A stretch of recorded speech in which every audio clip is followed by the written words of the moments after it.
जांच में हर रोज नए खुलासे हो रहे हैं। सचिन वाजे की गिरफ्तारी के बाद से शुरू हुई जांच में एनआईए वसूली कांड के मास्टरमाइंड तक पहुंचने की कोशिश में लगी हुई है। आज एनआईए कोर्ट में सचिन वाजे की पेशी हुई। रिमांड खत्म होने के बाद वाजे को कोर्ट में पेश किया गया। कोर्ट ने वाजे को 9 अप्रैल तक के लिए फिर एनआईए कस्टडी में भेज दिया। वहीं एनआईए ने आज पूर्व पुलिस कमिश्नर परमबीर सिंह को पूछताछ के लिए बुलाया। परमबीर सिंह का सच से 3 घंटे 50 मिनट तक आमना सामना हुआ। इस बीच वसूली कांड में एनकाउंटर स्पेशलिस्ट और वाजे के करीबी प्रदीप शर्मा की एंट्री हुई है। एनआईए ने प्रदीप शर्मा से ताबड़तोड़ कई सवाल किए। रिपब्लिक भारत की एसआईटी ने खुलासा किया था, मनसुख की हत्या से ठीक पहले कैसे सचिन वाजे और प्रदीप शर्मा के बीच बैठक हुई। अनिल देशमुख पर लगे आरोपों की जांच के लिए सीबीआई ने वाजे से पूछताछ के लिए एनआईए कोर्ट में अर्जी दाखिल की। मुंबई पुलिस ने वाजे के कामकाज को लेकर महाराष्ट्र के गृह सचिव को एक रिपोर्ट सौंपी है। रिपोर्ट में वाजे और परमबीर की सांठगांठ का जिक्र किया गया है। रिपोर्ट के मुताबिक वाजे की सीआईयू में पोस्टिंग सिफारिश पर हुई थी। परमबीर सिंह ने वाजे की सिफारिश की थी। तत्कालीन ज्वाइंट सीपी क्राइम पोस्टिंग के खिलाफ थे। सचिन वाजे परमबीर सिंह को रिपोर्ट करता था। वाजे सीआईयू के किसी अफसर को रिपोर्ट नहीं करता था। रिपब्लिक भारत के पास परमबीर सिंह की बहाली वाली वो चिट्ठी भी मौजूद है जो गवाही दे रही है कि परमबीर ने ही वाजे की बहाली की थी। परमबीर की चिट्ठी में साफ लिखा है कि क्राइम ब्रांच की सभी बहाली पुलिस कमिश्नर के आदेश पे ही होगी। साफ है परमबीर और वाजे ने मुंबई पुलिस महकमे को हाईजैक किया था। लेकिन सवाल है कि ये सब किसके कहने पर हो रहा था। वाजे परमबीर को सीधे रिपोर्ट करता था तो परमबीर को हर वसूली की जानकारी थी। सवाल है कि क्या परमबीर गृह मंत्री अनिल देशमुख को रिपोर्ट करते थे या नहीं। देश भर में कोरोना का कहर जारी है। हर रोज संक्रमितों का आंकड़ा बढ़ता ही जा रहा है। 24 घंटे में कोरोना के नए मरीजों का आंकड़ा 1.25 लाख से ज्यादा है, जो कि बेहद डराने वाला है। बढ़ते कोरोना संक्रमण को लेकर सरकार की चिंता बढ़ गई है। प्रधानमंत्री मोदी कोरोना को लेकर आज सभी राज्यों के मुख्यमंत्रियों के साथ बैठक करेंगे। शाम 6:30 बजे वीडियो कॉन्फ्रेंसिंग के जरिए होने वाली बैठक में प्रधानमंत्री सभी राज्यों के हालात पर चर्चा करेंगे। साथ ही कोरोना के रोकथाम के लिए किए जा रहे उपायों पर भी समीक्षा करेंगे। किन किन राज्यों में वैक्सीनेशन का कार्य किस गति के आधार पर चल रहा है, इस पर भी चर्चा हो सकती है। साथ ही पीएम मोदी मास्क पहनने और लापरवाही नहीं करने को लेकर राज्यों से सख्ती बरतने को भी कह सकते हैं। कई राज्यों में आंशिक लॉकडाउन लग चुका है। दिल्ली, मध्य प्रदेश में भी सभी शहरी इलाकों में नाइट कर्फ्यू लगा दिया गया है। एमपी के छिंदवाड़ा में 7 दिन का लॉकडाउन लगाया गया है। प्रधानमंत्री नरेंद्र मोदी ने बुधवार को परीक्षा पे चर्चा के दौरान देश भर के छात्रों से बातचीत की। बहुत धन्यवाद सर। कोरोना काल होते हुए वीडियो कॉन्फ्रेंसिंग के जरिए चर्चा की गई। प्रधानमंत्री ने 1.5 घंटे से ज्यादा वक्त तक छात्रों के साथ बातचीत की।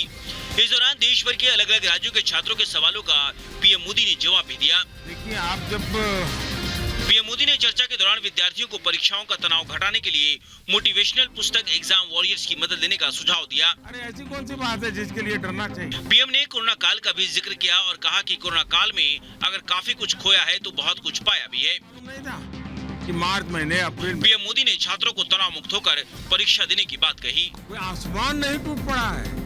इसका मतलब हुआ कि आपको डर एग्जाम का नहीं। टूटी गाड़ियां, टूटे हुए शीशे गवाही दे रहे उस सियासी हिंसा की जो चुनावी महीने के दौरान पश्चिम बंगाल में दिनों दिन बढ़ती जा रही है। इस बार दिलीप घोष के काफिले को निशाना बनाया गया। बीजेपी ने टीएमसी कार्यकर्ताओं पर हमले का आरोप लगाया है। इस हमले के विरोध में बीजेपी कार्यकर्ता सड़क पर उतरे और जमकर विरोध प्रदर्शन किया। 10 अप्रैल को पश्चिम बंगाल में चौथे चरण का मतदान होने वाला है। उससे ठीक पहले कूच बिहार के शीतल कुकी इलाके में दिलीप घोष के काफिले पर हमला किया गया है। जिस गाड़ी में दिलीप घोष बैठे हुए थे उस गाड़ी पर भी पत्थर फेंके गए। इस पत्थरबाजी में दिलीप घोष की गाड़ी पूरी तरह से क्षतिग्रस्त हो गई है। बीजेपी का आरोप है कि टीएमसी कार्यकर्ताओं ने बमबाजी भी की। गनीमत रही कि इस हमले में दिलीप घोष को चोट नहीं आई। चुनाव आयोग ने पश्चिम बंगाल के मुख्यमंत्री को एक बयान को लेकर नोटिस जारी किया है और 48 घंटे के भीतर जवाब देने के लिए कहा गया है। ममता बनर्जी को अल्पसंख्यक वोटों के बंटवारे न होने वाले बयान को लेकर नोटिस भेजा है। प्रधानमंत्री नरेंद्र मोदी ने भी अपनी जनसभाओं में ममता बनर्जी के बयान का जिक्र करते हुए धर्म के आधार पर वोट मांगने और बंटवारे की राजनीति करने का आरोप लगाया था। पीएम मोदी ने ये तक कहा था कि अगर हमने ये कहा होता कि सारे हिंदू एकजुट हो जाओ, बीजेपी को वोट दो, तो हमें चुनाव आयोग के 8 से 10 नोटिस मिल गए होते। बीजेपी ने ममता बनर्जी के बयान को लेकर 5 अप्रैल को चुनाव आयोग में शिकायत दी थी। केंद्रीय चुनाव आयोग ने ममता बनर्जी के बयान को आपत्तिजनक बताया है।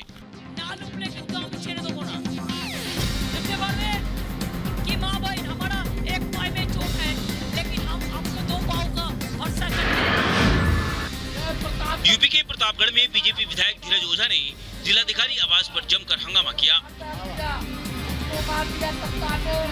मतदाता सूची में गड़बड़ी का आरोप लगाते हुए धीरज ओझा आज जिलाधिकारी आवास पहुंचे और लिस्ट में नाम दर्ज कराने को लेकर वहीं धरने पर बैठ गए।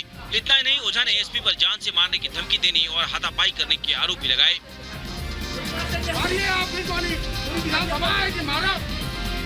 गोली मारोगे, विधायक को गोली मारोगे।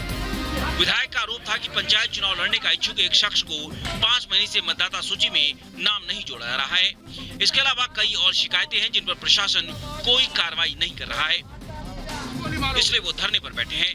डीएम के कार्यालय से विधायक फटे कपड़े में बाहर निकले। इसके बाद विधायक को डीएम ने खुद अपने पास बुलाया और बंद कमरे में बातचीत की, लेकिन विधायक के समर्थकों ने जमकर हंगामा किया। यूपी बोर्ड की परीक्षा की नई तारीखों का ऐलान कर दिया गया है। अब यूपी बोर्ड की 10वीं और 12वीं की परीक्षा 8 मई से शुरू की जाएगी। हाई स्कूल की परीक्षा 25 मई तक चलेगी तो इंटरमीडिएट की परीक्षा 28 मई को समाप्त होगी। इससे पहले परीक्षाओं को 14 अप्रैल से शुरू होना था, लेकिन यूपी में पंचायत चुनाव के मद्देनजर ये बदलाव किया गया है। हाई स्कूल की परीक्षा में करीब 29 लाख और इंटर की परीक्षा में 26 लाख परीक्षार्थी शामिल होंगे। माध्यमिक शिक्षा विभाग की ओर से सभी अधिकारियों की नकल विहीन परीक्षा के लिए पत्र जारी किया गया है। पंचायत चुनाव को ध्यान में रखते हुए परीक्षा की तारीख को आगे बढ़ाई गई है। अब यूपी बोर्ड परीक्षा के साथ ही सीबीएसई और आईसीएसई बोर्ड परीक्षाएं भी होंगी।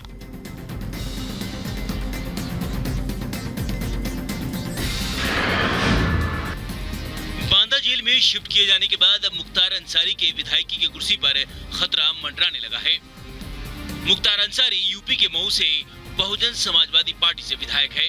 बुधवार की सुबह 4:30 बजे मुख्तार अंसारी को रोपड़ से बांदा लाया गया है। करीब 27 महीने बाद मुख्तार अंसारी यूपी पहुंचा, यानी इस दौरान विधायक होते हुए भी विधानसभा से दूर रहा है।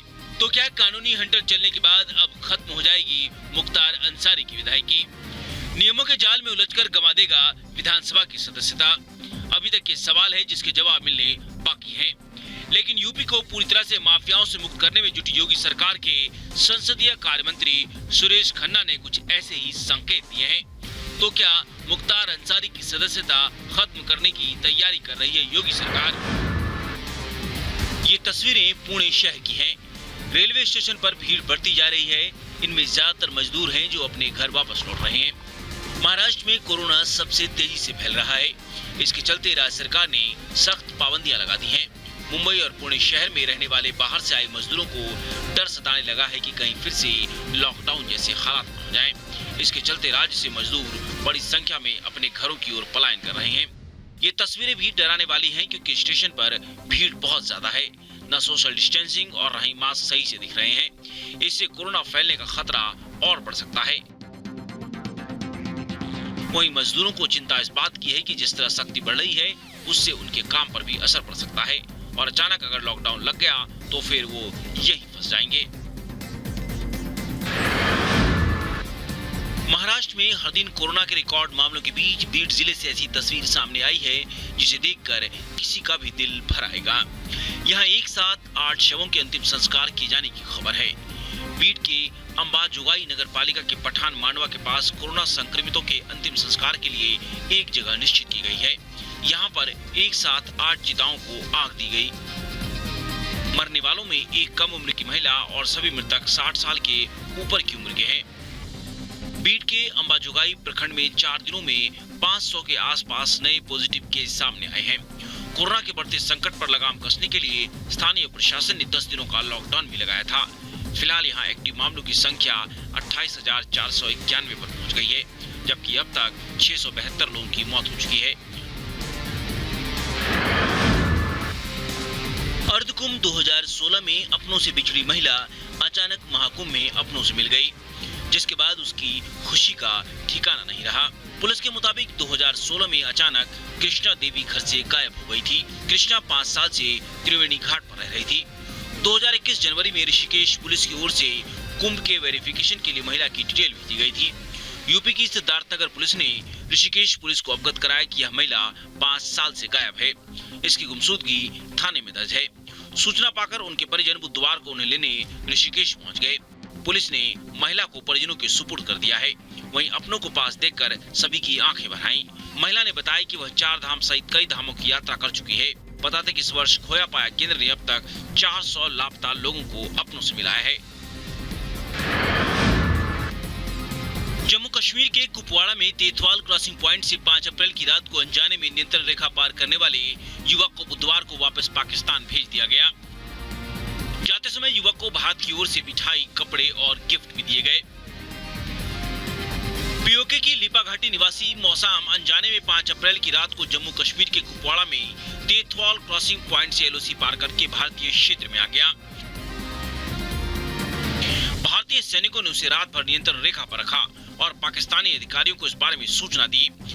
बाद में हॉटलाइन पर भारत पाकिस्तान के अधिकारियों के बीच बातचीत हुई, जिसके बाद मानवीय आधार पर इसे पाकिस्तानी अधिकारियों को सौंप दिया गया। इस तरह अनजाने में सीमा पार करने के कई मामले पहले भी हुए हैं, लेकिन भारतीय पक्ष ने हमेशा मानवीय मुद्दों को ध्यान में रखा है। कोरोना वायरस के कहर के बीच अब विश्व युद्ध का खतरा भी मंडराने लगा है। दरअसल यूक्रेन के साथ लगती अपनी सीमा पर रूस ने 4000 सैनिकों को भेजा है, जिसके बाद पूरे इलाके में तनाव बढ़ गया है। स्वतंत्र रूसी सैन्य विश्लेषक पावेल फेलगेनहर ने कहा है कि यदि विश्व युद्ध नहीं भी हुआ तो भी इस संकट के चलते पूरा यूरोप युद्ध की चपेट में आ सकता है। बता दें कि रूस ने शुक्रवार को चेतावनी दी थी कि यदि नाटो यूक्रेन में अपनी सेना भेजता है तो वह भी और बड़े कदम उठाने से नहीं चूकेगा। उधर अमेरिका ने भी यूक्रेन को अपना पूरा समर्थन दिया है। दरअसल इंटरनेट पर कुछ ऐसे फुटेज वायरल हुए थे जिसमें दर्जनों हेलीकॉप्टर, टैंक और कई अन्य सैन्य वाहन ट्रेनों पर लाद कर ले जाए जा रहे थे। वीडियो के वायरल होने के बाद दुनिया भर में हलचल मची हुई है। फेलगेनर ने यह भी कहा है कि पश्चिम के कुछ पश्चिमी देश अभी रूस को भी भड़काना नहीं चाहते, क्योंकि यह खतरनाक हो सकता है।